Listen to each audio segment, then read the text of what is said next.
జగన్మోహన్ రెడ్డి గారంటేనే జనం అంటేనే జగన్మోహన్ రెడ్డి గారు.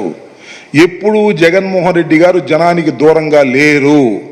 నాకు తెలిసినంత వరకు జీవితం మొత్తంలో చంద్రబాబు నాయుడు గారు ఎంతమంది కలిశాడో జగన్మోహన్ రెడ్డి గారు ఆయన రాజకీయాలు ప్రారంభించిన దగ్గర ఇప్పటి వరకు అంతకన్నా 10 రెట్ల జనాన్ని కలిసి ఉంటాడు. ఆయన ప్రజల మధ్యన ఉండేటటువంటి మనిషి, అందరితో మమేకమయ్యేటటువంటి మనిషి, అందరినీ కలిసేటటువంటి మనిషి. అలాంటి మనిషిని ఆయన జనాన్ని కలవట్లేదు, నాయకులతో మాట్లాడట్లేదు, నాయకుల్ని కలవట్లేదు అనేటువంటి దుర్మార్గమైనటువంటి మాటలు రాసి ఈ రకంగా చేయాలనేటువంటి ప్రయత్నం చంద్రబాబు నాయుడు గారు చేస్తున్నారు. జగన్మోహన్ రెడ్డి గారు అనే వ్యక్తి ప్రజలతో మమేకమయ్యేటటువంటి ఒక హీరో లాంటి మనిషి. ఎక్కడ మీరు చూశారు కదా, నేను చాలా సందర్భాల్లో చూసా, చాలామంది జనం కూడా చూసి ఉంటారు. ఒకసారి యూట్యూబ్ కొట్టండి, బస్సులో వెళుతుంటే జగన్మోహన్ రెడ్డి గారు ఎక్కడైనా చెయ్యి ఆపేస్తే, ఏదన్నా ఆపద ఉందని చెయ్యి ఆపేస్తే టక్కన ఆపేస్తాడు. ఆపేసి వాళ్ళు కలుసుకుంటాడు. వాళ్ళకి ఆరోగ్యపరంగా ఏమైనా ఇబ్బందులు ఉంటే ఇమీడియట్గా హాస్పిటల్కి రిఫర్ చేసి వారిని రక్షించినటువంటి సందర్భాలు కోకొల్లలుగా ఉన్నాయి. అందువల్ల పెద్ద ఎత్తున జనాన్ని కలిసేటటువంటి వ్యక్తి జగన్మోహన్ రెడ్డి గారు. చంద్రబాబు నాయుడు గారు అసలు ఇప్పుడు ఎవరిని కలవరు, మీకు తెలుసు కదా. కాకపోతే ఈ మధ్యన ఎక్కడో కారు ఆపి ఎవరినో కలిసినట్టు ఏదో పత్రికల్లో రాసుకుంటున్నారు. ఇలాంటి రాసుకోవాల్సిన కర్మలు మాకు లేవు.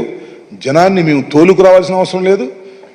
జనం తండోపతండాలుగా జగన్మోహన్ రెడ్డి గారికి వస్తారు. ఆయన కూడా సమయం ఉన్నంత వరకు ఉదయం 10:30 దగ్గర నుంచి 2:30 వరకు కూడా శ్రమ లేకోకుండా ప్రతి వ్యక్తిని పేరు పేరున పలకరిస్తారు, వారిని కలుస్తారు. కానీ పిచ్చి రాతలు రాసి మీరు ఏదో ఒక విధంగా జగన్మోహన్ రెడ్డి గారిని అపాస్పాలు చేయాలనేటువంటి ప్రయత్నం మీరు చేస్తారు. అది మీరు మీ కుట్రలో భాగం. నేను ఒకసారి చూపిస్తా ఎన్ని రకాల ఎంతమందిని జగన్మోహన్ రెడ్డి గారు రోజు కలుస్తున్నారో. ఒకసారి ఫోటోలు చూపించాయా, ఒకటి వరుసనే అది చూడండి, టగటగది.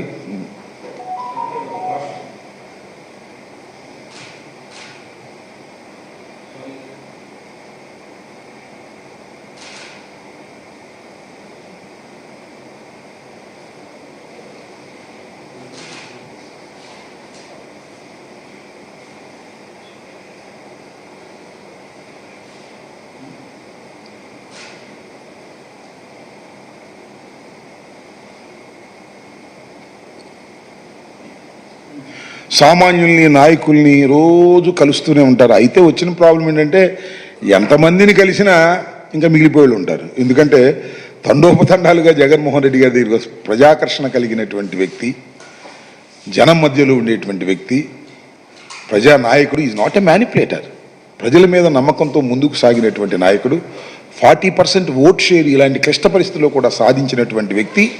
ఎంతమందినైనా కలవండి, మమ్మల్ని కలవలేదండి అని ఓ 10 మంది 20 మంది వెళ్ళిపోయేటటువంటి పరిస్థితి. ఎందుకంటే టైం ఈజ్ మోర్ ఇంపార్టెంట్ కదా. మార్నింగ్ 10:30కి వచ్చి 2:30 వరకే ఆయన కలుస్తుంటాడు.